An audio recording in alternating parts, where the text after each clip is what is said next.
Então, pessoal, nós estamos começando hoje a aula número 5. Na aula número 4, nós trabalhamos um pouco alguns aspectos, introdutórios, porém, da eletrodinâmica logarítmica. Hoje eu vou refazer um pouco, não vou refazer, vou colocar alguns resultados que a gente já derivou na aula passada, mas melhorando. Eu estou só acertando alguns detalhes, né? Que a aula passada foi feita assim, direto no quadro negro à primeira vista. Eu deixei passar alguns detalhes, que aí agora essa semana não tive tempo de arrumar um pouquinho e organizar melhor as ideias aqui das aulas. Então, eu vou chamar a atenção, esse nosso F, esse invariante aqui, muitas vezes em outros cursos meus, e até mesmo no curso do Léo, de eletrodinâmica não linear, a gente define aqui com menos 1/4. E aí aqui fica a 2 menos T2. Mas aqui eu estou definindo com 1/4, porque eu estou mudando a convenção, porque eu já vi que muitas vezes, no caso não linear, o pessoal está preferindo isso aqui. Então, tanto faz, é só dizer o seguinte, só para a gente ter noção. Esse F aqui, para nós, está definido como mais 1/4. Então, para nós, ele tem esse sinalmente. O lagrangiano de Dirac, de Maxwell, menos 1/4 de F mínimo. Então, para Maxwell, o nosso lagrangiano seria menos F. É que eu estou fazendo assim. Esse aqui é só para chamar a atenção que a gente está colocando esse mais aqui. Em alguns cursos meus, eu já trabalhava aqui com menos. Eu prefiro assim, mas eu estou vendo que a literatura da área, ela vai muito nessa direção. Então, eu vou manter para seguir um pouco a literatura da área. Aí, na aula passada, a gente tinha definido isso aqui, botando uma hora mais, outra hora menos. Então, eu resolvi botar um parâmetro S aqui, que pode ser mais ou menos 1. Por exemplo, se o S for menos 1, então isso aqui fica A2 menos D2. Então, essa raiz vai ficar positiva sempre que o campo E for maior ou igual a B. E se o S for igual a 1, então, isso aqui vai ficar o próprio F, que é esse cara aqui. E aí, se o B for maior do que o E, que é essa região aqui, é menor do que B, então esse termo aqui domina, e aí a raiz fica sempre positiva. E lembrando que, para módulo de E, módulo de B, que é o que a gente chama de, no caso de onda eletromagnética, campo eletromagnético nulo. Quando a gente fala de um campo eletromagnético nulo na literatura, significa E igual a B, que é o caso de Maxwell. No caso de Maxwell, o lagrangiano, né, no caso de Maxwell, ele é zero para ondas eletromagnéticas livres, porque é igual ao módulo de B. Para onda B é igual a B, né? Quando a gente, claro, PC é igual a 1. Então, eu estou só recuperando isso também. Quer dizer, como no caso de Maxwell, vou botar essa observação aqui, vou botar aqui atrás, né?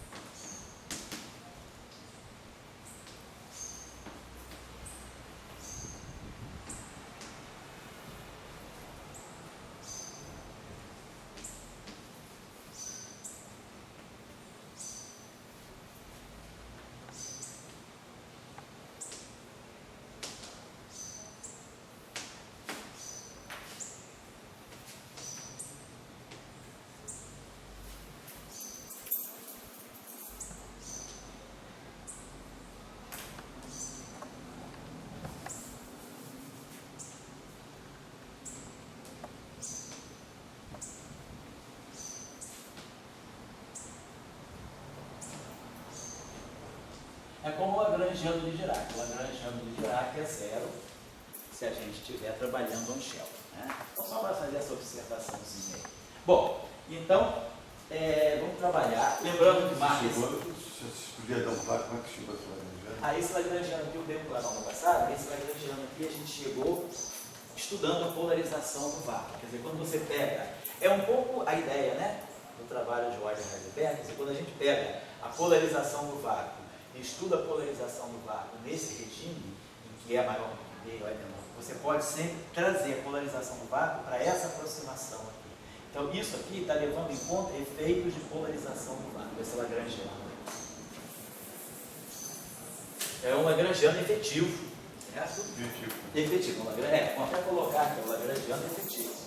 Tá, até aqui assim, é melhor. Bota esse índice aí efetivo. Lagrangiano efetivo logaritmo. Vamos colocar assim, melhor. Lembrando que esse lagrangiano logarítmico é um lagrangiano efetivo, que significa que a gente está levando em conta uma série de efeitos aí para poder chegar a esse log aqui. E esse beta aqui é um campo, é um cutoff no espaço dos campos, é um campo máximo. Qual é a diferença, acho que se diga para nós entender um lagrangiano efetivo e fundamental? O lagrangiano fundamental é aquele lagrangiano que ele é fundamental justamente no sentido de que ele não é o resultado de nenhum efeito mais microscópico do que aquilo que você está propondo. Quer dizer, um lagrangiano efetivo é um lagrangiano que você já está incorporando efeitos microscópicos que, para aquela situação, você não precisa conhecer. Já o lagrangiano fundamental, não. Você tem um lagrangiano microscópico e aí você não tem nada mais fundamental. O efetivo é um lagrangiano heurístico. É um lagrangiano heurístico. Quer dizer, ele pode não ser heurístico no sentido que você colocou a mão, mas ele é derivado de alguma teoria mais fundamental. Ele pega algum efeito que você pegou. Isso. Ele não pega eu estou dizendo que o espaço, a massa escura do espaço. Certo. Você já está incorporando. Norma geral que eu coloco, você está colocando um fenômeno dentro daquele. Isso, você está colocando um fenômeno dentro daquilo. Por exemplo, a força de Van der Waals, a força molecular de Van der Waals, ela é uma força eletromagnética, mas você pode descrever aquilo por um lagrangiano eletromagnético efetivo, onde você já levou em conta os efeitos microscópicos do átomo. Você já está trabalhando no nível molecular. Então, você não está muito interessado naquilo que está dentro do átomo. Você trata o átomo como um todo, sem querer saber o que é a sua estrutura microscópica. Então, o lagrangiano efetivo, ele vai nessa direção. Para o lagrangiano de Euler-Heisenberg, o lagrangiano fundamental, vamos dizer, o da QED, o lagrangiano fundamental da QED de Dirac, a parte de Dirac, acoplada minimamente ao campo eletromagnético, e a parte de Maxwell. Você aí calcula, por exemplo, efeitos de polarização do vácuo. Você vai ver como você tem efeitos de um loop. Então, você vai calcular os efeitos de um loop na eletrodinâmica quântica. Aí, o que você faz? Você pode agora incorporar esses efeitos de um loop e criar um novo lagrangiano que já leve em conta para você esses efeitos de um loop, que é o que está acontecendo aqui. Então, esse lagrangiano aqui, esse logaritmo aparece da onde? Esse logaritmo aparece porque ele vem de alguma coisa que você já somou o efeito dos elétrons e dos positores. Então, essa que é a ideia. No curso que a gente fez de teoria efetiva, a gente ressaltou um pouco isso. Quer dizer, a teoria efetiva é aquela teoria que funciona para você abaixo de um cutoff. Acima desse cutoff existem muitos graus de liberdade que você não está considerando. É como se você tivesse assim. Você tem uma teoria fundamental que vai desde um nível de energia 1 até uma escala de energia E2. Suponhamos que você queira considerar a sua teoria só até uma escala de energia intermediária, vamos dizer assim, não é barrado. Então, aqui vão existir graus de liberdade, que você vai ignorar. Então, o que você vai fazer? Você vai somar esses graus de liberdade aqui, esses graus de liberdade aqui vão te dar aqui, isso vai funcionar como um cutoff. Então, você vai considerar a tua teoria daqui até aqui. Mas só que aqui embaixo ela vai ressentir efeitos desses graus de liberdade aqui, somados em si, que vão dar algum efeito aqui. Então você aqui tem uma teoria efetiva. Essa teoria efetiva, ela é originada da teoria fundamental, que considera todos os graus de liberdade.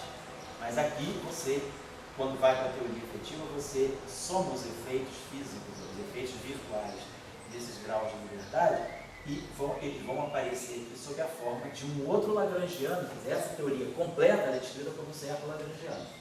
Aqui nessa região, esse lagrangiano vai ser um lagrangiano efetivo, que vai ser, no fundo, você integrar graus de liberdade desse lagrangiano. Uma pergunta que a gente tem é a seguinte: se esse lagrangiano efetivo, ele não tira o poder de Deus? Sem dúvida, claro. Ele é bom para certos propósitos. Ele é bom nesse sentido. Eu pensaria assim: eu crio um lagrangiano efetivo para mudar o meu lagrangiano fundamental.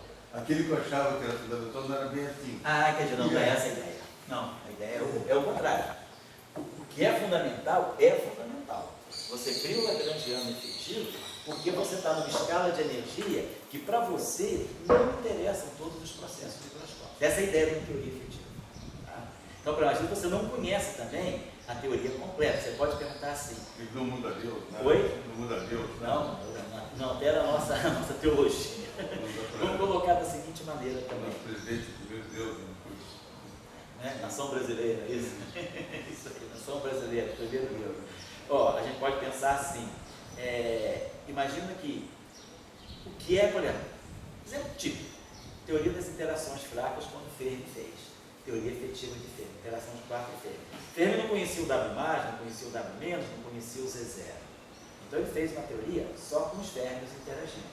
Então, a teoria de Fermi, na verdade, ela contém os efeitos do W+, W- e Z0. Ele produziu uma teoria, vamos dizer assim, não inadvertidamente, ele produziu uma teoria que é uma teoria efetiva, que depois o modelo padrão revelou que a teoria de Fermi é uma teoria efetiva a partir do modelo padrão, onde você integrou sobre o W+, o W-, sobre o Z0 e sobre o Higgs. Então, quer dizer, Fermi adivinhou isso, vamos dizer, adivinhou não, propôs. Ele já propôs uma teoria de interação fraca, onde ele não conhecia isso. Isso aqui era uma física microscópica desconhecida. Tanto é que a constante de acoplamento dele, ela tem dimensão de 1 sobre massa ao quadrado.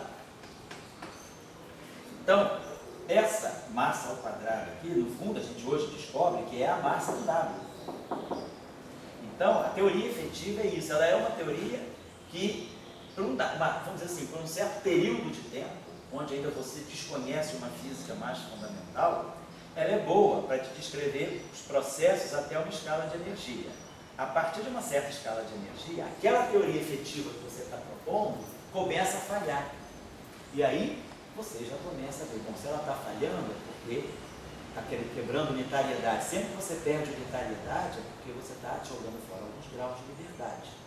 Então, é nesse sentido, né, que a gente fala de uma teoria efetiva. Ou a gente pode pensar também a mecânica quântica relativística, ela é uma espécie de uma teoria efetiva a partir da eletrodinâmica.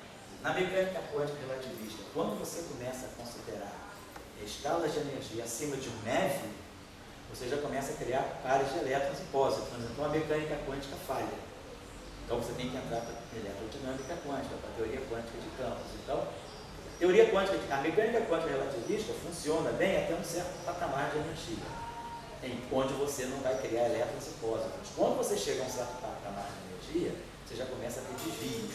E aí, claro, tem uma teoria mais fundamental, que é a eletrodinâmica quântica. Então, a teoria efetiva, ela é sempre, vamos dizer assim, ela é sempre o reflexo de uma certa ignorância nossa. Mas aí você está colocando o entendo assim, tanto vamos dizer, como você falou, a mecânica quântica, quanto o Fermi, eles foram precursores de uma teoria fundamental. Isso. Então, vamos dizer, no caso aqui, você tem que a teoria fundamental é o F e F. Isso. Certo?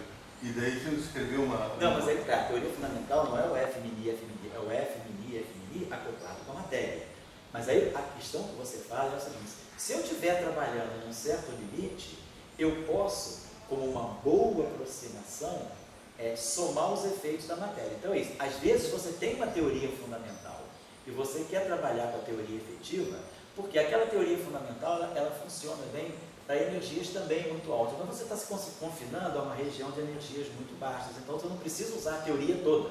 Você pode usar apenas uma parte da teoria. Isso que eu estou querendo dizer. Quer dizer, você fala, será que toda interação fraca eu preciso só usar o modelo padrão? A teoria eletrofraca? Você pode dizer, ó, se eu estiver trabalhando com escalas de energia na faixa de 5 GeVs, 3 GeVs, 10 GeVs, eu posso começar a ignorar o efeito do W, que é 80 GeVs, o efeito do Higgs, que é 125 GeVs.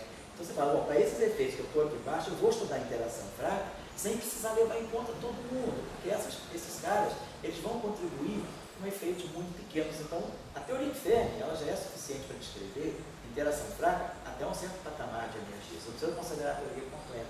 Então, às vezes, é uma questão, não é de ignorância tua, mas às vezes é uma questão de conveniência. Eu estou num regime de energia tão baixo que para mim não precisa considerar o Higgs lá com 125, o Z0 com 91 GeV. Basta ficar por aqui. Essa que é a ideia. É uma aproximação para simplificar o problema. E às vezes não. Às vezes não é uma simplificação, às vezes é uma ignorância. Nós não conhecemos a gravitação. Mas acho que tem dois tipos. Então, né? Uma que é a Fermi, que foi ultimamente. Era uma ignorância. E a outra é essa aqui, que é da simplificação. Isso, é da simplificação, exato. É dois tipos exato. efetivos. Isso, a teoria efetiva você pode trabalhar em duas, até em mais módulos também. Então você pode, quer dizer, sempre você tem que escolher qual é a conveniência que me leva a escolher trabalhar simplificação, eu faço a pergunta agora ignorante. Você chegou e botou isso aqui, logaritmo. Daí o cara chega e diz, vem cá, José, simplificando aqui, sim, está simplificando o que com isso aqui? Eu estou querendo saber o seguinte, como eu posso descrever uma, vamos dizer assim, olhar para QED, eu acho que isso é importante, isso é um conceito. A pergunta que você está colocando é, por que tudo isso? Qual é o sentido de tudo isso? O que eu estou fazendo? Além de fazer cálculo de pouco, o que eu estou fazendo?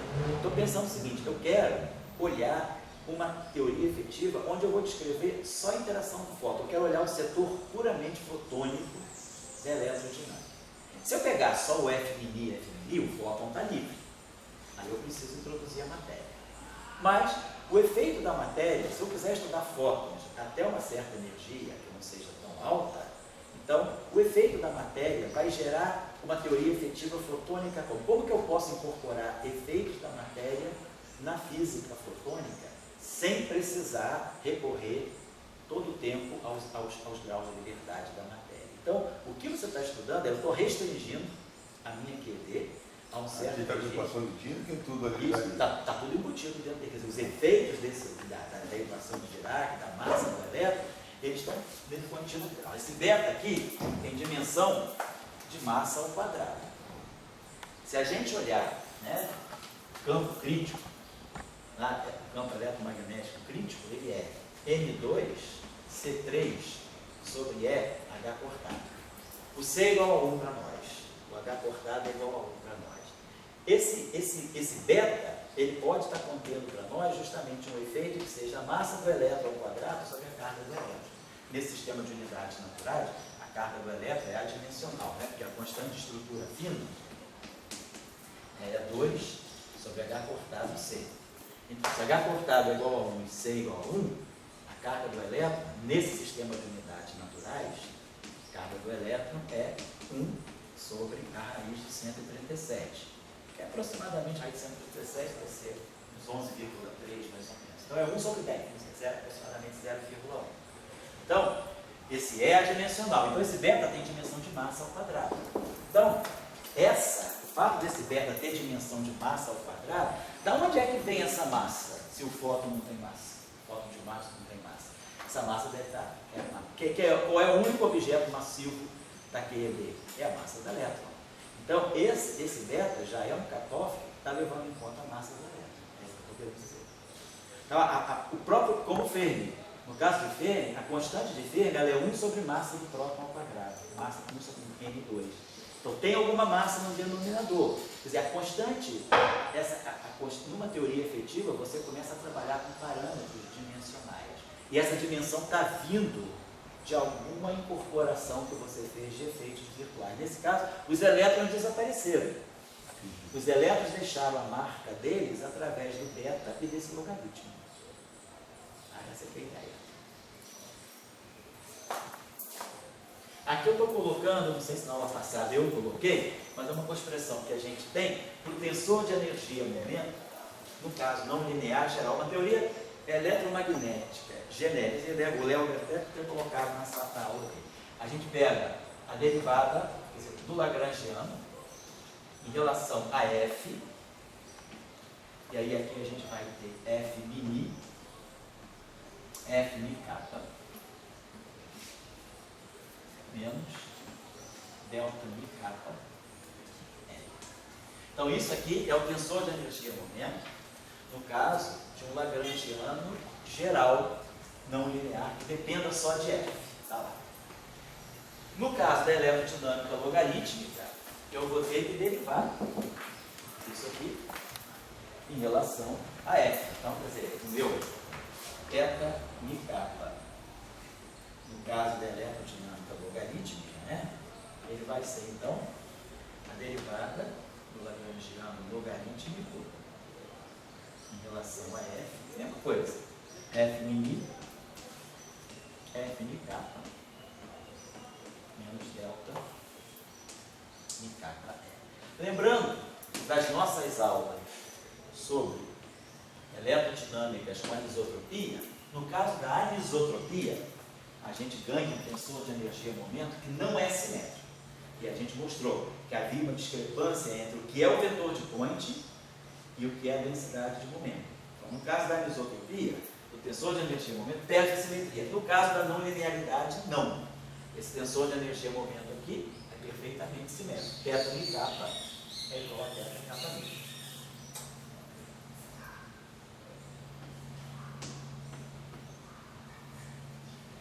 O lagrangiano, que é um lagrangiano genérico, que depende só desse invariante F. Então, a não linearidade não atrapalha a simetria do tensor de energia. Só estou chamando a atenção. Eu não fiz, fica como tarefa. Quem quiser fazer essa tarefa, eu acho que seria uma tarefa, seria bom a gente trabalhar essa expressão. Trabalhar essa expressão do θ e kappa logarítmico, fazendo esses cálculos aqui e expressando θ e kappa em função do L e do B. Seria interessante daqui obter o θ, tensor de energia momento, né?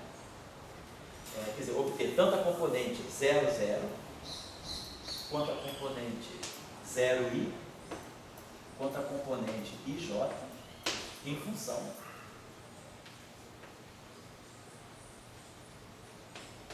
diretamente.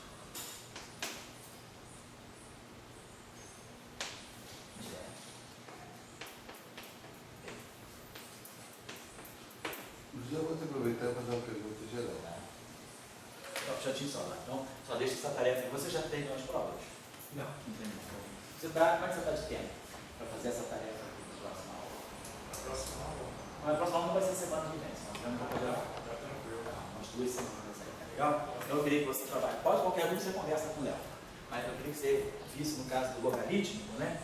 No caso especial, tirar. Quer dizer, assim, é só derivar esse segundo. Derivar logaritmo é derivada da função sobre a função, derivar a raiz quadrada, todo mundo sabe. Aí a resposta vai ficar toda em função desse f e do f menino. Depois é passar isso aí, pegar componente a componente, pegar a densidade de energia, a densidade de momento e o tensor de tensões, calculados explicitamente em função de L, para a gente ver a não linearidade explícita desse tensor. Tá legal? Fala aí. A minha expressão é uma questão antiga.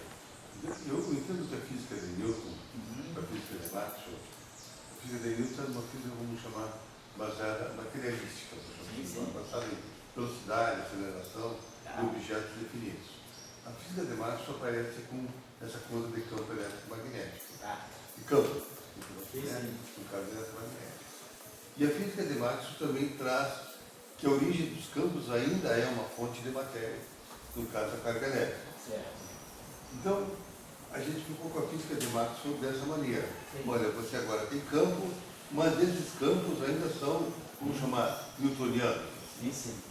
Bom, daí você entra agora com a física não linear. A física não linear, já o campo não precisa da matéria. Ele se age dentro dele próprio. Quer dizer, aí vamos colocar o seguinte, o campo não precisa da matéria, vamos dizer assim, em termos. Na verdade, quando você pega o lagrangiano efetivo só, você fala, bom, só tem o F mini, só tem Maxwell, só tem campo eletromagnético, eu não preciso da matéria. Mas nem para chegar a ele, você integrou os efeitos da matéria. Ele é fruto da matéria. No caso desse campo aqui, Isso. desse caso, tem outros que não é bem assim. Mas vamos dizer, vamos pegar esse caso. Você já começa a diluir, vamos dizer, a influência da matéria no campo. Isso. O campo já começa a ter valores próprios, dependendo bastante diretamente, ou menos bastante diretamente, ou sem dependência. Assim. Então aí é um caso de semi-dependência. Sim. Daí que vem essa questão, vamos dizer, que o Peter vai com essa questão que fala um pouco de matéria escura. Sei. Não seria o que a gente chama muito de matéria escura, fruto do fundo de uma energia, uma grande participação dos campos, de uma diminuição da matéria. Você pode ter 4% de matéria e o resto de campo. Diz assim, mas não é que você tenha outras matérias escondidas ou coisas desse tipo.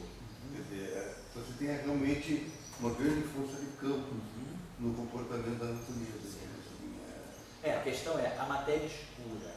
A matéria escura é realmente matéria ou a matéria escura é energia? Campo não necessariamente é só partícula.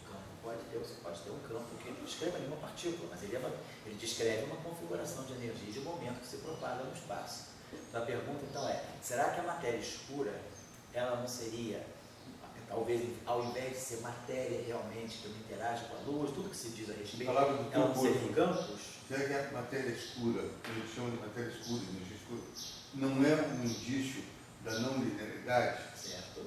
A gente ainda é meio linear. Não tem a dúvida, que é indício da não linearidade, eu não tenho dúvida. Tudo que é microscópico é não linear. Toda a teoria de campo, toda vez que você escreve uma teoria quântica de campos, ela naturalmente é não linear, se você considera interação, obviamente. Então, todo fenômeno microscópico, e a física microscópica, naturalmente é não linear. A equação de Schrödinger é linear, porque isso já é uma aproximação. A gente está trabalhando no regime linear, mas normalmente você tem inclusive a versão não linear da equação de Schrödinger. Então, vamos dizer assim, a física microscópica, como a física macroscópica também, a relatividade geral também é não linear. Quer dizer, a física, em geral, ela é não linear. Então, quanto mais microscópica for a tua física, mais não linear ela é. Vê a teoria, vê o modelo padrão, vê Young e Mills, é tudo não linear. Porque você está querendo escrever uma física mais microscópica. Então, a não linearidade já está no fato de ser microscópica. Agora, a pergunta é, energia escura é energia ou é matéria? E matéria escura é energia ou é matéria? Então, por que a gente criou a nomenclatura? Energia escura, para os 70% do universo, e matéria escura para os 26% do universo, 4% matéria bariônica visível. Então, por que a matéria escura ela deve ser matéria e não simplesmente campo?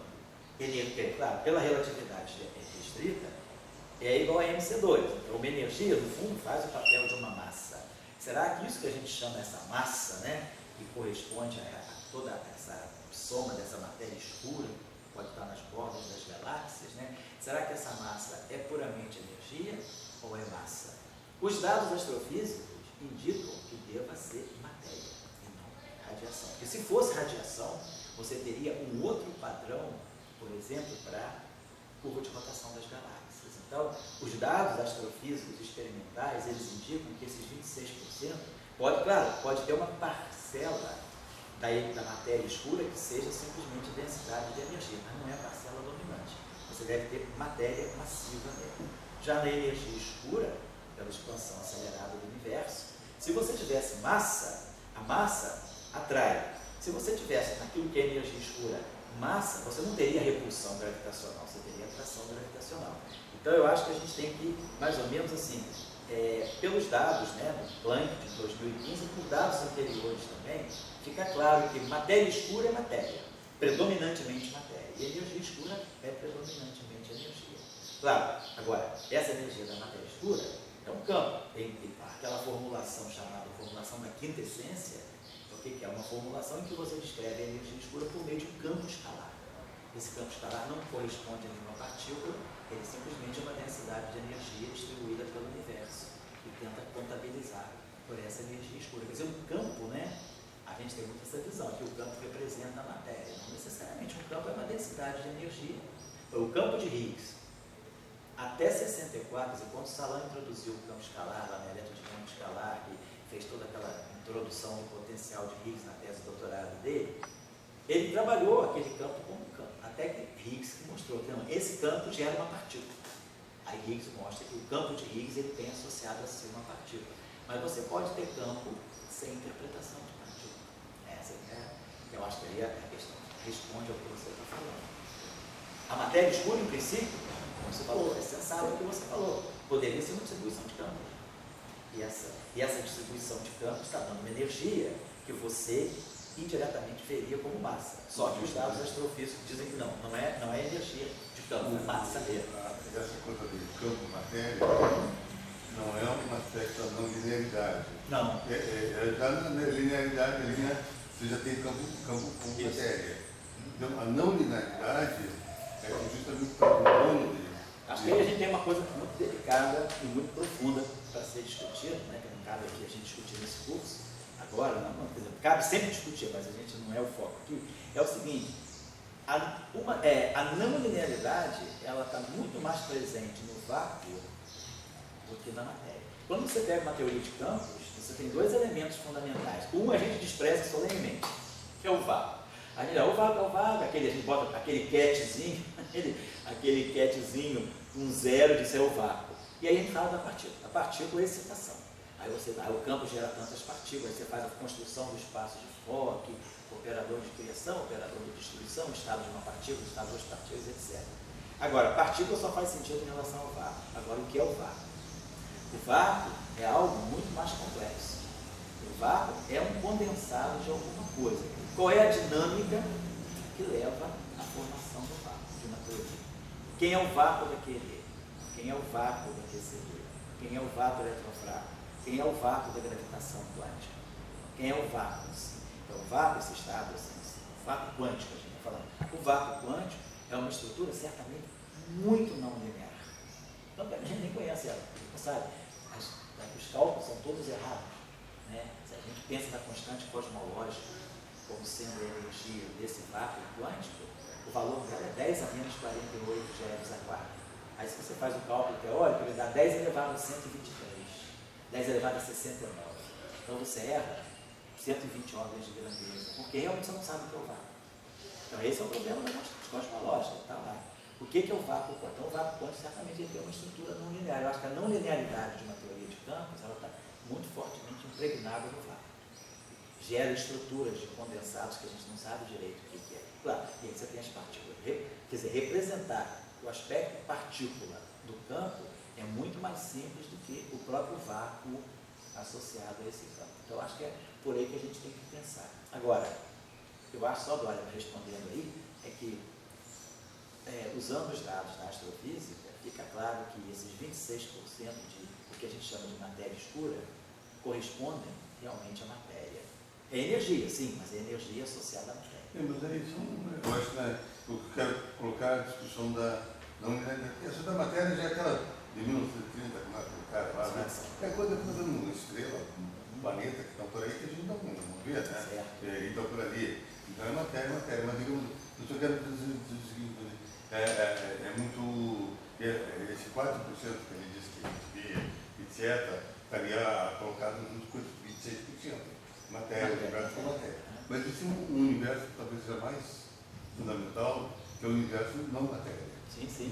Realmente. E aí que vem essa coisa da não linearidade. Eu quero dizer assim, a não linearidade, ela traz o lado de não matéria para a física. Sem dúvida.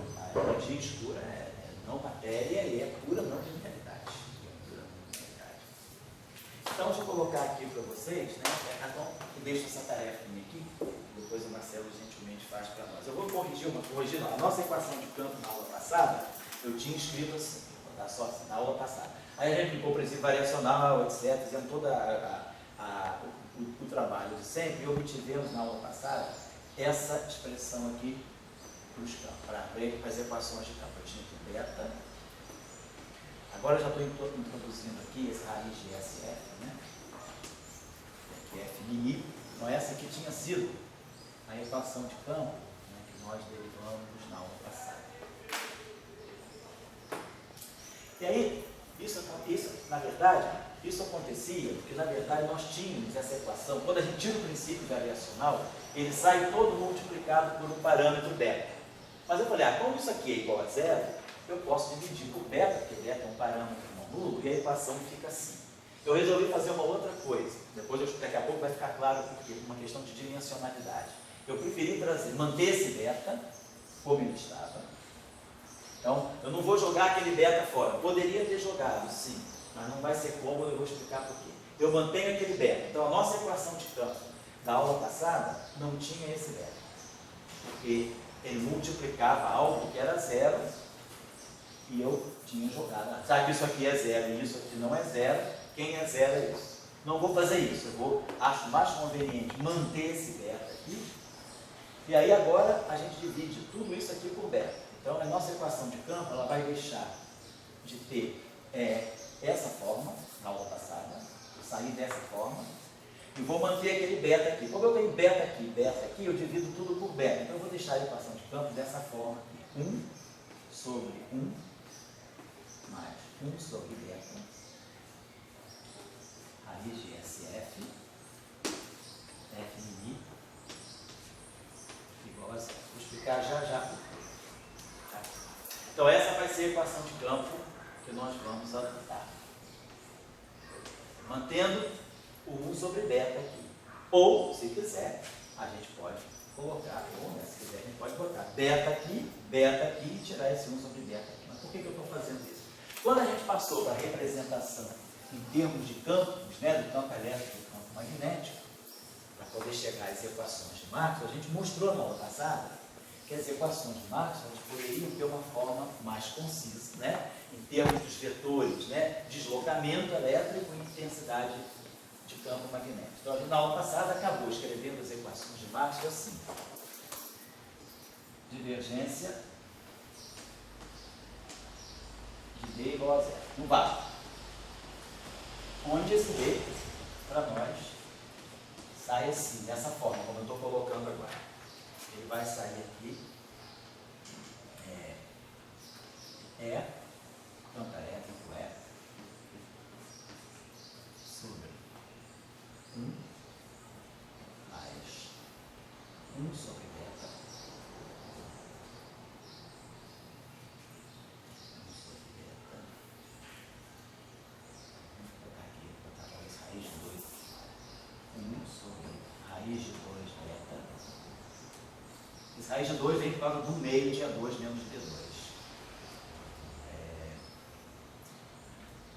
Raiz quadrada.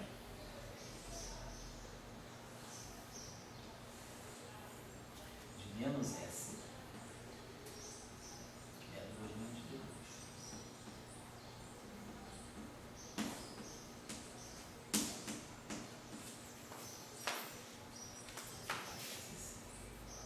Menos S. Então esse D, por que eu então quis colocar? Pelo seguinte, dessa forma aqui, o D tem a dimensão de E. Se fosse daquele jeito que eu tinha colocado na aula passada, a gente ficava o seguinte, a gente tinha isso aqui, ó, beta mais a raiz quadrada de SF. E aí, isso aqui tem dimensão de massa ao quadrado. O F tem dimensão de massa quarta. Então isso aqui no denominador dá massa ao quadrado. Mas no sistema de unidades naturais, o campo elétrico tem dimensão de massa ao quadrado. Então esse objeto aqui ficaria adimensional. Nós não queremos isso. Nós queremos que o D tenha a dimensão do E. Agora não, isso aqui é adimensional. Aqui tem dimensão de massa quarta, tira a raiz quadrada, fica massa ao quadrado, que cancela a massa ao quadrado aqui. Então esse objeto aqui, o denominador, é adimensional. Então o D tem dimensão de F. Pela convenção da aula passada, o D seria adimensional. Porque isso aqui é massa ao quadrado, o denominador seria massa ao quadrado. Então, por isso que eu optei por colocar a equação de campo. Hoje, agora, vamos trabalhar nessa forma. E aí, esse aqui é o nosso campo D. Né? Então, a gente vê que a não linearidade está toda presente aqui, esse termo aqui é altamente não linear. Então, essa é a primeira equação, a equação de cálculo. Depois, rotacional de E igual a menos dB dt, isso aí se mantém.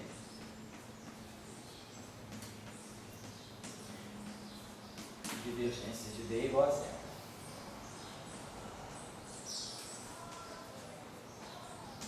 E aí agora, eu tinha deixado na aula passada uma tarefa, quem quisesse verificar se era possível ou não introduzir monopolos magnéticos nessa formulação. E aqui a equação de Faraday-Lentz, ela adquiriu essa forma aqui.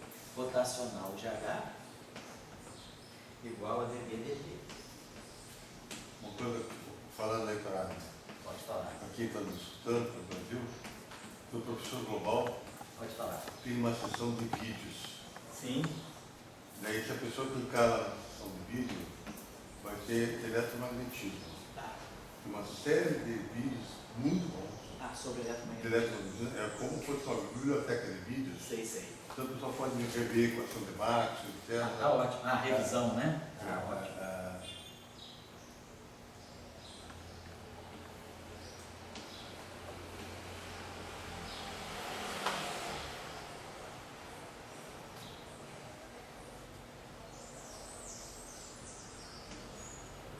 Hoje em dia nós estamos numa época que realmente está sendo quebrado os muros da escola.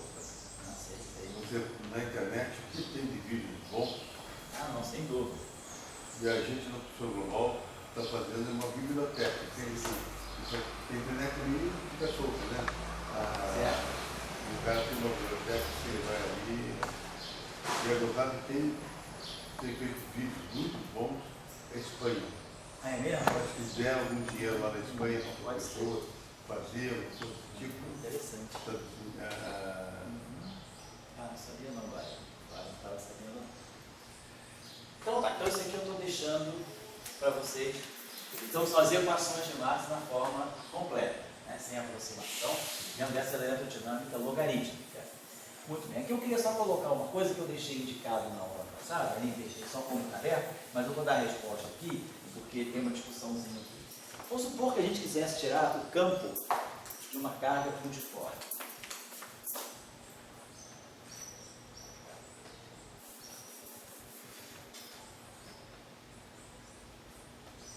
Campo elétrico de uma carga estática.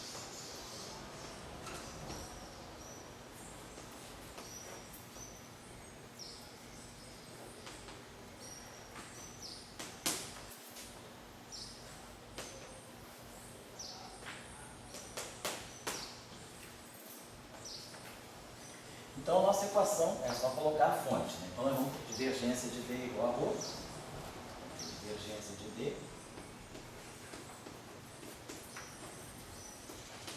e aí a gente tira direto, né, o nosso campo D. Então o nosso campo D é o campo radial de sempre.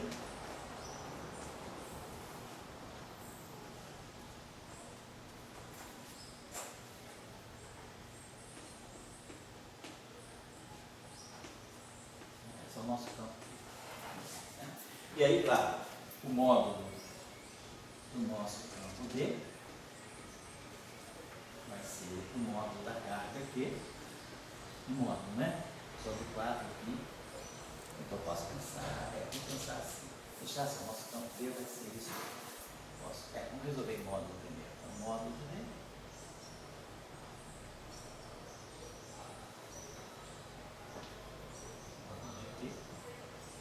Sobre 4 aqui. R2. Muito bem. Então, tiramos o campo D. Agora, claro que o que a gente quer é o campo E. Então, vamos dizer, o campo magnético é zero. Eu estou com uma carga estática, o nosso campo magnético é zero.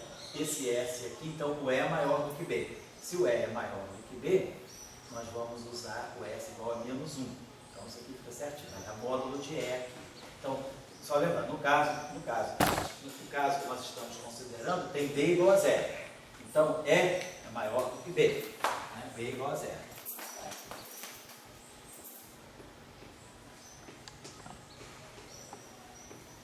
Então, o módulo de E, claro, é maior do que o módulo de B. Então, nós estamos trabalhando naquela região que nós tínhamos chamado de S igual a menos 1. E é maior do que S igual a menos 1.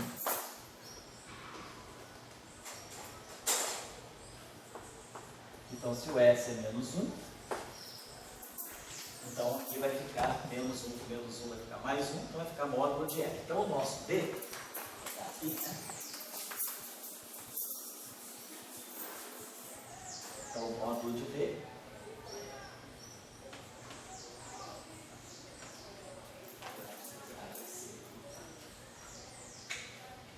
vai ser E, vai ser o módulo. Então, aqui embaixo a gente tem módulo de E. Claro, sobre o módulo de 1 mais 1 sobre beta, 1 sobre raiz de 2 beta, módulo de E. Já tem que tirar módulo do ciclo de baixo, né? É o módulo disso tudo aqui. Mas, suponhamos que beta seja positivo. Tomando beta positivo, então, isso aqui, esse número que está aqui dentro é positivo, então o módulo é irrelevante. Então, se beta é positivo, então o módulo de D, que eu conheço, que é Q, módulo de Q sobre 4πr2, é igual ao módulo de E sobre 1 mais 1 sobre raiz de 2 beta, módulo de E. Então nós temos uma equação do primeiro grau, o beta é positivo, então isso aqui é um número positivo, então eu posso esquecer o módulo.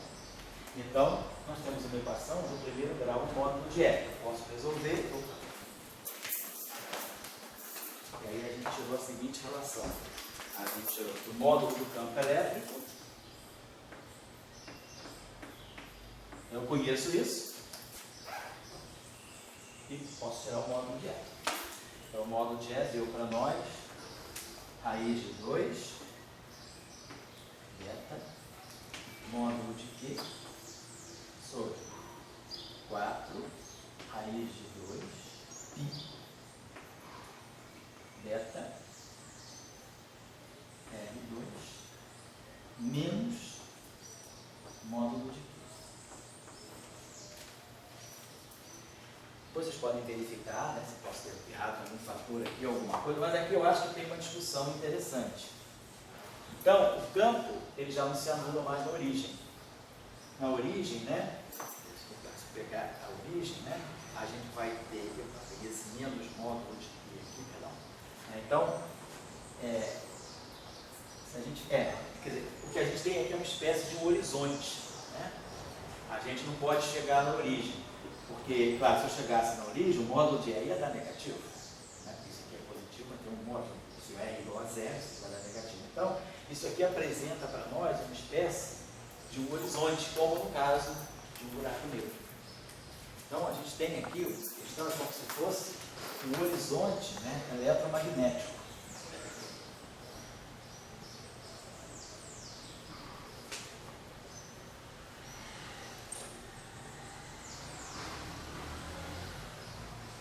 Quer dizer, a gente vai ter que trabalhar sempre, para esse módulo ser sempre positivo, é preciso que 4 raiz de 2 π beta R2 seja sempre maior do que o módulo de Q. Tem uma série de discussões, né, e esses eletromagnetismos não lineares, eles têm sido usados muito em conexão com o estudo de buracos negros carregados. Tem um grupo muito interessante um conjunto interessante de trabalhos, né, que usam eletrodinâmica exponencial, eletrodinâmicas não lineares em geral, para estudar buracos negros carregados, né, às vezes ou não rotação, com ou sem momento angular, mas buracos negros com massa com carga. E aqui a gente observa que esse eletromagnetismo, ele tem, né, um pouco esse feitio. Se o beta for positivo, a gente ganha isso aqui. Se o beta não for positivo, não necessariamente, se o beta não for positivo, essa grandeza aqui, não necessariamente, se o beta for negativo, essa grandeza aqui pode não ser positiva. Então aí eu posso mais tirar um módulo aqui. Então, eu vou obter um outro tipo de solução. Mas no caso do beta positivo, a gente vê claramente que R igual a zero não é uma região física. Não pode ser atingido. Então, a gente tem que trabalhar sempre, como se esse eletromagnetismo ele nos obrigasse, que ele só vai ser válido até uma certa região, o que eu acho que também, de uma certa maneira, é razoável. Porque se a gente se aproxima muito da carga, significa que a gente já está numa região em que talvez um tratamento clássico não seja nem possível. Se eu estou muito próximo da carga, significa que eu penetrei no comprimento de onda de Compton da partícula que tem essa carga. Então, talvez eu não possa nem usar realmente essa descrição clássica para falar das ondas, né? Então, estou só chamando a atenção para esse fato e que vocês dessem uma checada aí, por favor. Tá bom? Então, isso eu não fiz na aula passada. Agora, outra questão que nós vamos estudar é a seguinte: a questão, vamos começar a preparar agora o estudo da linearização das ondas eletromagnéticas, né? Eu vou dando os resultados para vocês, tá? Porque não vou ficar fazendo os cálculos, porque os cálculos são expansões e coisas assim, coisas que não é necessário ser feitas. Eu indico o que está sendo feito e a resposta vocês podem checar. Então nós vamos trabalhar agora, vamos começar agora a trabalhar a linearização.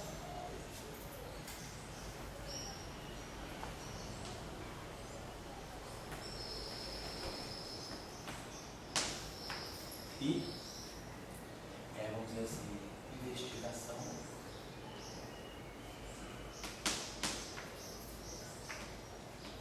meio de engenharia, tem alguma coisa assim, dessa coisa de linearizar, Sim. de não linear, não eletromagnética?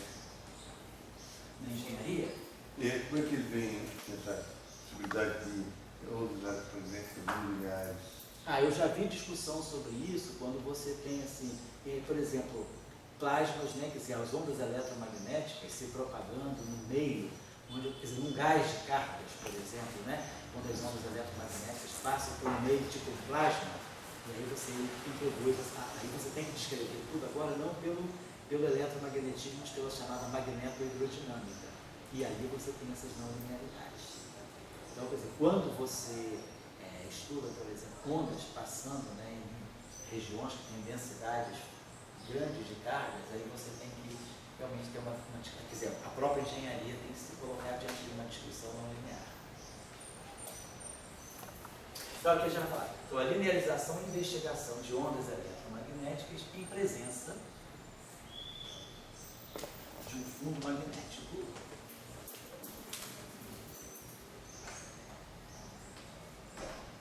Se a gente chegou a fazer na aula passada, eu vou só melhorar algumas coisas aqui. O que está em jogo aqui? Então, o que a gente falou na aula passada, nós temos um campo elétrico, então, total, que seria o campo elétrico de fundo, mais a onda, quer dizer, a linearização, que é a perturbação que vai se propagar. Nesse nosso caso, nós estamos dizendo, não tem campo elétrico de fundo. Nós temos apenas um campo magnético de fundo. Então, nós temos um B0, que é o campo de fundo, mais a perturbação magnética, que vai dar origem a uma onda que a gente vai querer estudar. Então, eu estou mantendo esse B0 aqui. Eu não estou dizendo que esse B0 é constante por enquanto. Eu vou trabalhar com ele normal. Então, o que a gente está dizendo aqui é que esse campo é muito mais intenso do que o campo das perturbações, da perturbação. Então, a gente tem vamos dizer assim, essa hierarquia de escalas aqui. O cutoff beta é muito maior do que o módulo de B0, e o módulo de B0, por sua vez, é muito maior do que o módulo de B e que o módulo de E. E aí, se a gente está considerando B0 não zero, e é zero não é zero, quer dizer, como B0, como é zero, o módulo de B0, né? É maior do que o módulo de E0, e esse E0 que nós estamos tomando como sendo nulo, né? Então, nós vamos estar trabalhando com a região S igual a 1.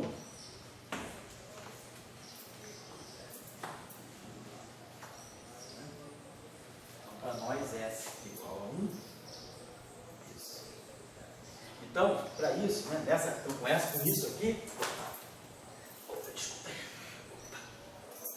com isso aqui, o nosso D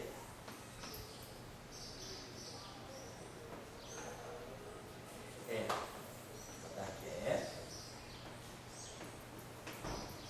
sobre 1 mais 1 sobre raiz de 2 beta,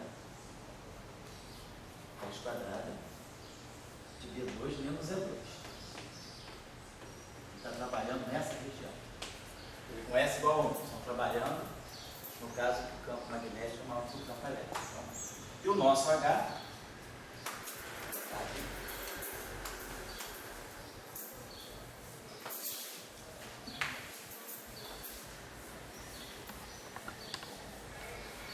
A gente pode, se tivesse um campo potencial, eu fazer a mesma coisa com o potencial do fundo?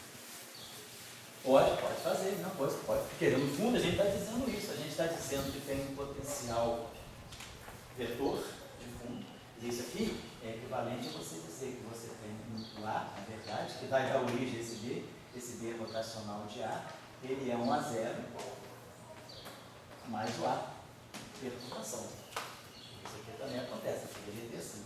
O potencial φ seria o φ0 mais um potencial associado com. Quer dizer, esse campo elétrico é menos gradiente de φ, então, foi bom perguntar isso, vou colocar isso aqui.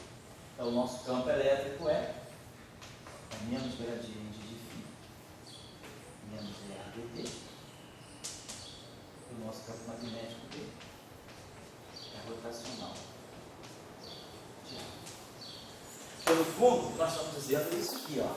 Se eu tenho essa decomposição aqui, então, quer dizer, o meu campo elétrico é menos gradiente de φ menos dAdt.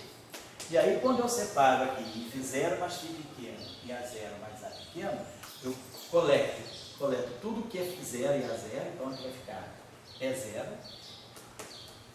E aí, tudo que é pequeno, vai ficar o φ pequeno e o dA pequeno vai dar mais o E pequeno, que é justamente isso aqui. E se eu pegar o meu B, que é a rotacional do A completo, eu vou decompor no A0 mais A pequeno. Então, o rotacional do A0 é o B0 e o rotacional do A pequeno é o B pequeno. Eu poderia pensar em termos de potenciais também, porque como aqui as nossas equações são envolvem RD, eu estou pulando o potencial, mas foi bom perguntar isso, porque pode ser a dúvida de algumas pessoas, né? Pode ser a dúvida de alguém. Então, a gente, ao fazer essa decomposição, no fundo, nós estamos fazendo essa decomposição. E aí, ao jogar essas decomposições aqui, eu coleto tudo que é fundo, aqui vai ficar menos gradiente de φ0, menos dt A0. Depois, menos gradiente de φ pequeno, menos ddt do A pequeno, é o E. E aqui o rotacional de A0 mais A pequeno. O rotacional de A0 é o B0 e o rotacional de A pequeno é o B. Tá.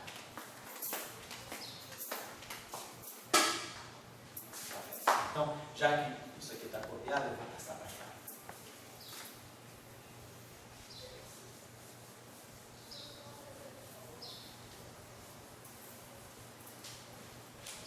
Então, vamos fazer tudo isso aqui. Por enquanto, vamos trabalhar com o B0 não sendo constante, nem no tempo, nem no espaço. Deixar o B0 simplesmente um B0 genérico.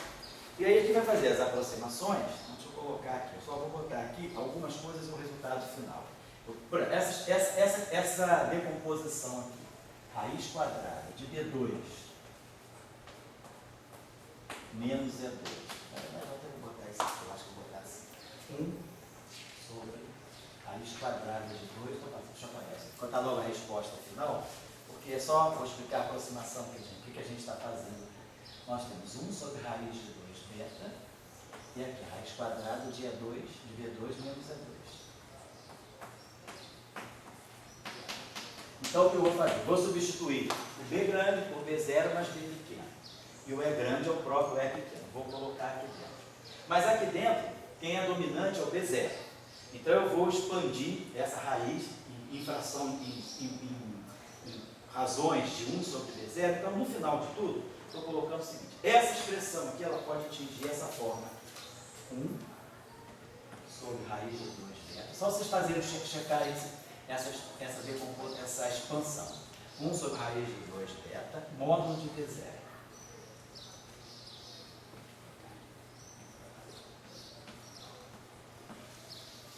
Aqui, não lembrando, eu expandi uma raiz, a expansão da raiz vai produzir 1 mais raiz quadrada de uma coisa de 1 mais nx. Vou botar o B0 ao quadrado aqui. Deixa eu só colocar aqui só para não ficar um passo muito grande, só para poder, inclusive, vocês compararem melhor com o meu resultado.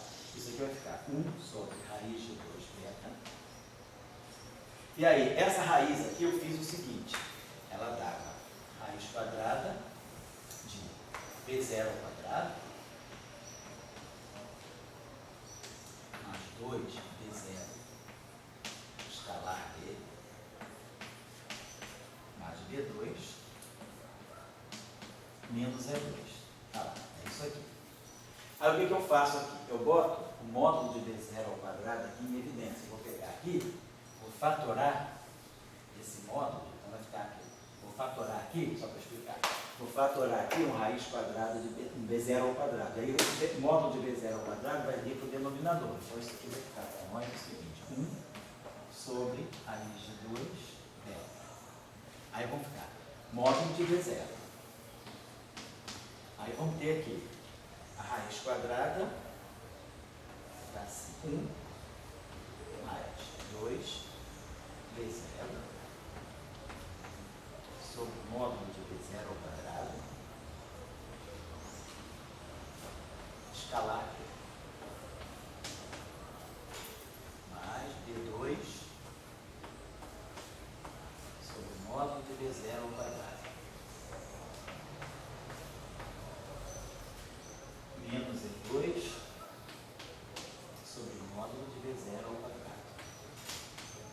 tudo isso aqui elevado a média. Por enquanto eu não fiz aproximação nenhuma ainda. Agora é que eu vou expandir essa raiz, levando em conta que eu tenho sempre termos com B0 no denominador. E aí esse B0 é muito maior do que o que está no numerador. Então eu vou expandir essa raiz agora em primeira ordem, quer dizer, vou expandir até termos de A2 e B2, em primeira ordem, né? Vamos dizer assim. Isso. Então, vamos expandir, nós estamos interessados em linearização. Né? Então a gente vai expandir sempre isso aí na ordem linear. Então eu vou escrever isso aqui da seguinte maneira, como já estou colocando aqui esse. Então vamos pensar o seguinte, eu já tenho a raiz, isso aqui está no denominador, 1 mais, né? Então o nosso denominador, deixa eu botar isso aqui. Botar a resposta final. O que nós temos aqui para expandir era essa grandeza toda, ela está no denominador, era 1 mais, nós tínhamos, era isso aqui, ó. 1 mais 1 sobre raiz de 2 beta, raiz quadrada de B2 menos A2, é o nosso denominador, elevado a menos 1. Nós temos isso no denominador. Então, eu vou faço essa expansão aqui, em primeira ordem, em B e E.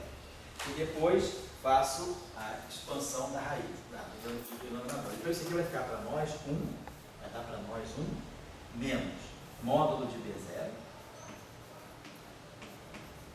sobre raiz de 2 beta, e menos 1 sobre raiz de 2 beta,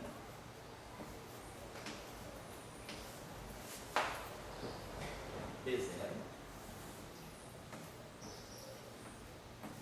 escalar B, sobre módulo de B0. Mas todos os demais termos vão ser termos de ordem superior. Vou colocar aqui. Higher powers. Essas higher powers, essas potências mais altas, elas são potências mais altas em B pequeno e E pequeno. Já são termos que não são lineares. Então, vou botar até melhor, termos não lineares em B pequeno e E pequeno. Quase. Não lineares.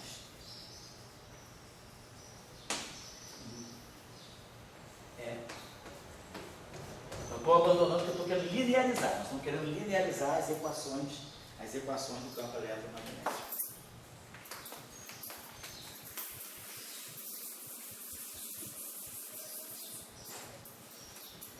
Perfeito. Então, lembrando dele, o nosso campo dele já é linear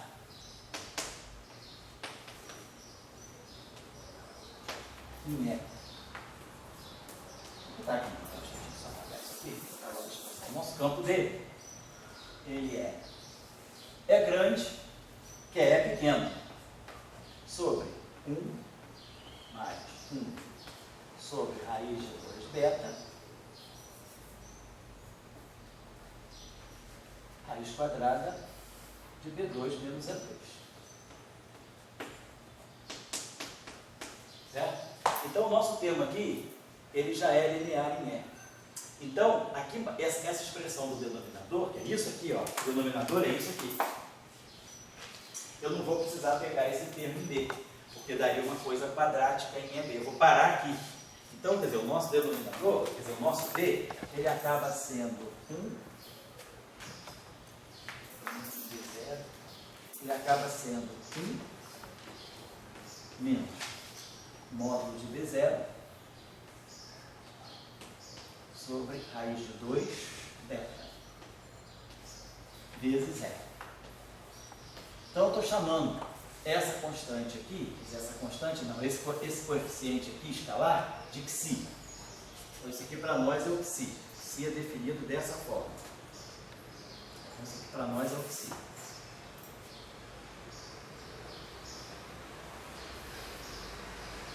Então, o nosso V é um Xi é. Esse Xi depende do módulo de B0. Mas o módulo de B0 pode não ser constante. Eu não estou dizendo que o campo externo é constante. Tem um campo externo que é dominante.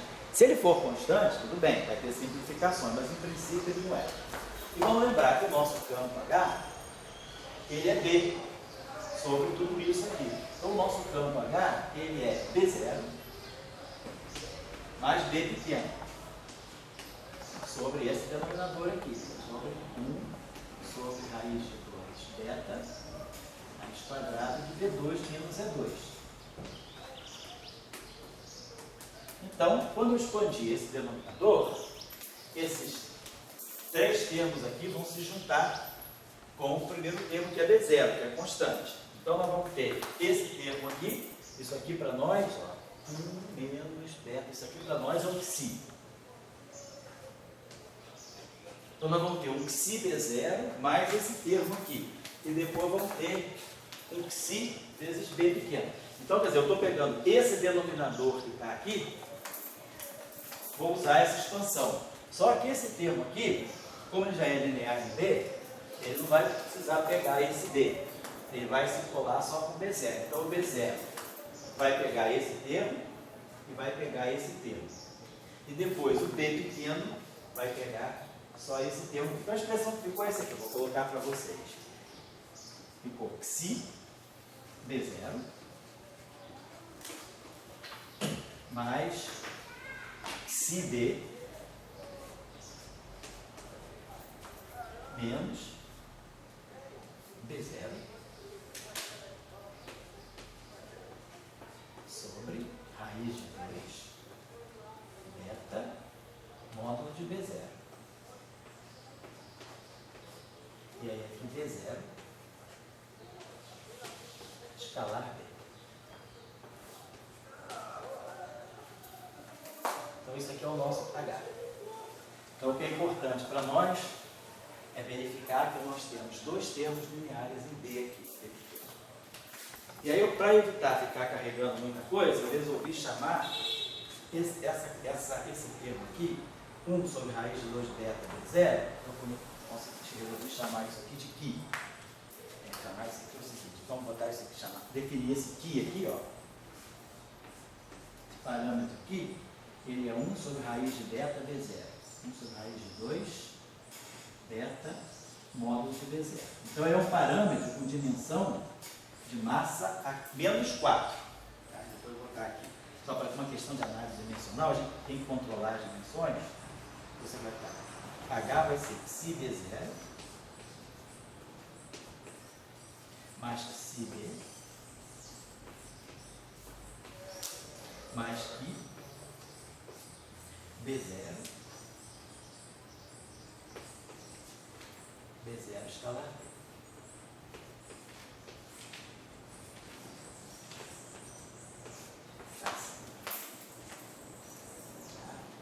E lembrando que esse Ki aqui vai ter dimensão de massa menos 4.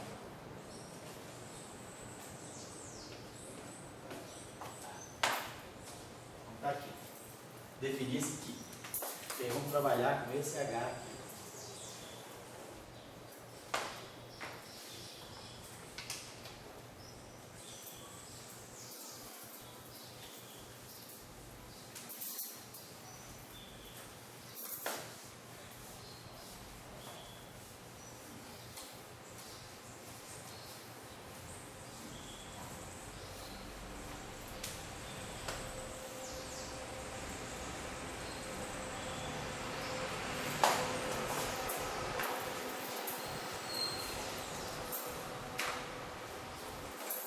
Tá legal, gente? Aí agora eu vou fazer o seguinte, vou escrever as equações de Maxwell, divergência de D, bababá, usando agora essas expansões aqui. Então vamos voltar para as equações de Maxwell, as equações de campo linearizadas. E não estou dizendo que o B0 é constante. Esse vetor, esse fundo, pode ou não ser constante. Em algumas situações, hein, vamos trabalhar com ele constante para não complicar, mas eu estou colocando as equações vão ficar dessa forma aqui. Divergência de D. Então vai ser divergência de Psi vezes zero. Vai ficar gradiente de Psi escalar E mais Psi divergente de E. fala, igual a zero. Então, a gente já começa a observar o seguinte: o campo elétrico, a onda eletromagnética, ela vai começar a ganhar uma componente longitudinal se o Xi não for constante. Se o Xi tiver um gradiente, esse termo aqui já não vai me dar no espaço de Fourier que a escalar é igual a zero. Então, o campo elétrico vai ganhar uma parte longitudinal, a onda vai deixar de ser transversa. Então, estou deixando isso geral por enquanto. Claro, depois a equação Faraday-Lenz, ela continua sendo a mesma, rotacional de E, igual a menos dT, divergência do B pequeno igual a zero.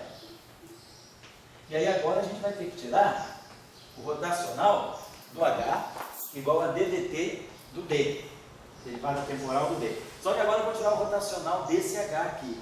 Então eu vou ter que desenvolver esse rotacional e esse rotacional. O que eu achei que eu tenho aqui é o seguinte: o ampere max vai ficar assim. Rotacional, gradiente do Xi, vetorial V0. Se o campo magnético V0 externo for constante, esse Xi é isso aqui. Esse Xi, a única chance do Xi variar é através do V0. O beta é um parâmetro constante. Então, se esse V0 for constante, é claro que o gradiente de Xi é zero. Mas se ele não for constante, o gradiente de V0, o gradiente de Xi vai entrar aqui. Então esse é o primeiro termo. Mais Xi rotacional de V0. Eu vou querer manter essa equação, porque acho que hoje não vai dar tempo, porque eu nem trabalhei isso ainda, mas é para mostrar como esse fundo ele pode estar roubando energia da onda eletromagnética que se propaga. Então aqui nós vamos ter mais Xi rotacional de V0. Agora, mais gradiente de Xi vetorial B pequeno. Mais Xi rotacional de B pequeno. Aí sim, está chegando aqui, é o termo típico de ampere max, o rotacional do campo magnético. Mas agora, vamos começar a tirar o rotacional desse termo aqui. O rotacional desse termo vai ficar gradiente de Qi vetorial V0. E aí aqui vai ficar V0 escalar T. Mais Qi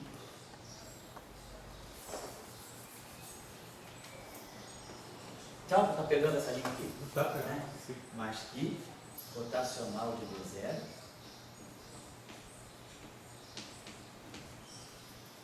V0 escalar T.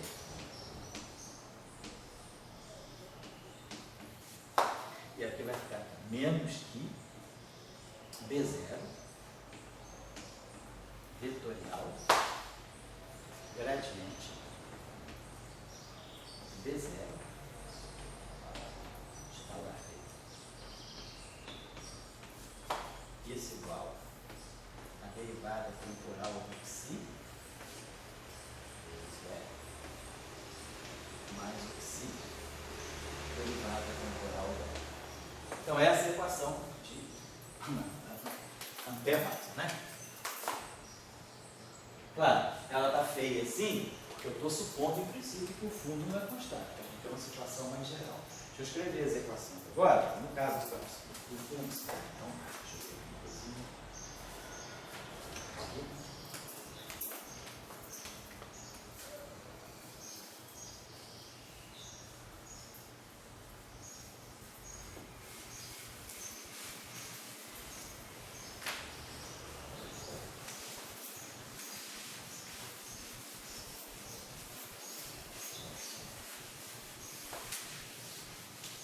Aqui, antes de fazer o fundo constante, vamos fazer o seguinte: aqui nós temos uma expressão que é gradiente do produto escalar. Certo? Toda a expressão que a gente tem, a gente conhece essa expressão aqui. O gradiente de A escalar B, se a gente pegar desenvolver isso aqui vai ficar A escalar operador de gradiente atuando em B, mais B escalar gradiente atuando em A.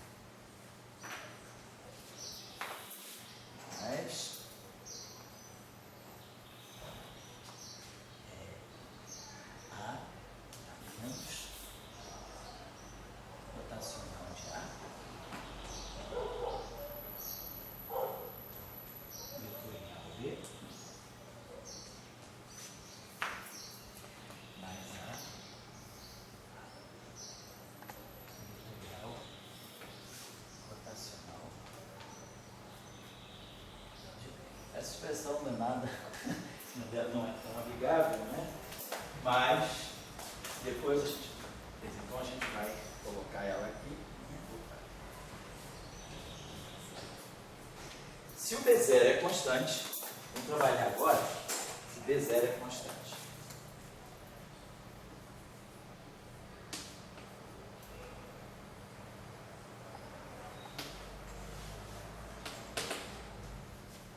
Quer dizer, constante, que eu digo no tempo e no espaço. Quer dizer, é constante e uniforme. Constante no tempo e uniforme. Significa que ele não tem derivado espacial.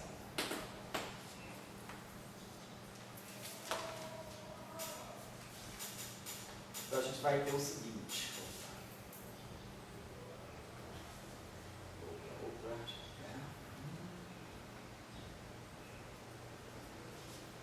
Então, a gente vai ter. Aí vai ficar assim, vai ficar divergente do E pequeno igual a zero. Rotacional do E igual a dt. Porque aí, claro, se o B0 é constante, o módulo é constante, então aquele psi não tem gradiente. Divergente do B pequeno igual a zero. E o rotacional de B. O zero vai ter variante no espaço e no tempo, né? Oi? É constante no espaço e no tempo. É. Constante no tempo e uniforme no espaço. Tá? Independe, quer dizer, B0 independe de Tx.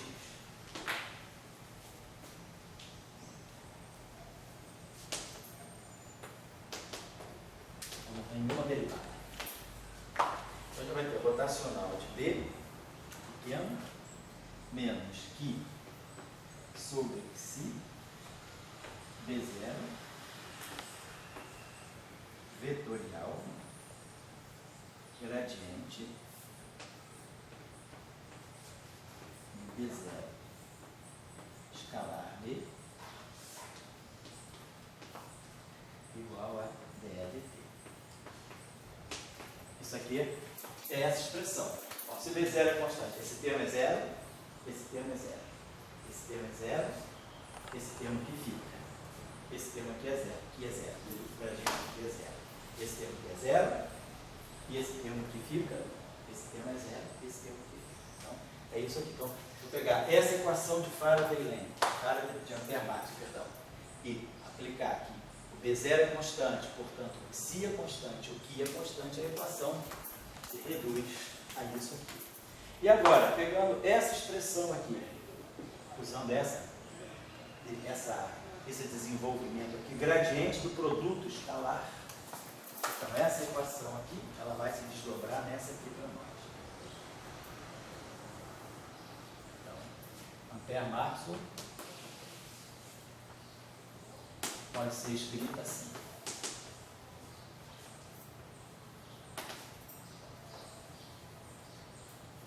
Vai ficar rotacional de B, que é o primeiro termo lá, rotacional de B pequeno. Aí vai ficar aqui menos que sobre psi B0 escalar gradiente atuando em B0 vetor B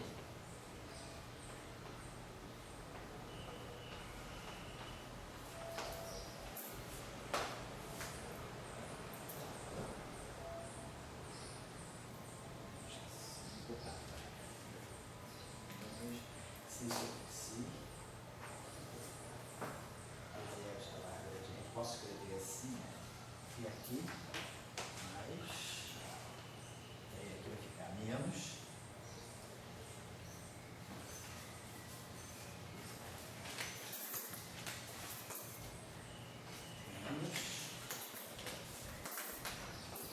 vai ficar isso aqui, menos que sobre psi, B0 escalar gradiente, B0 vetorial B, menos que sobre psi, B0, e aí vai ficar B0 escalar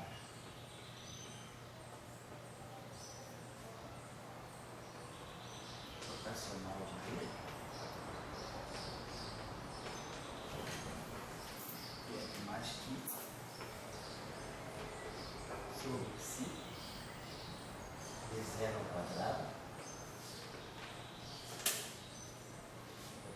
álgebra.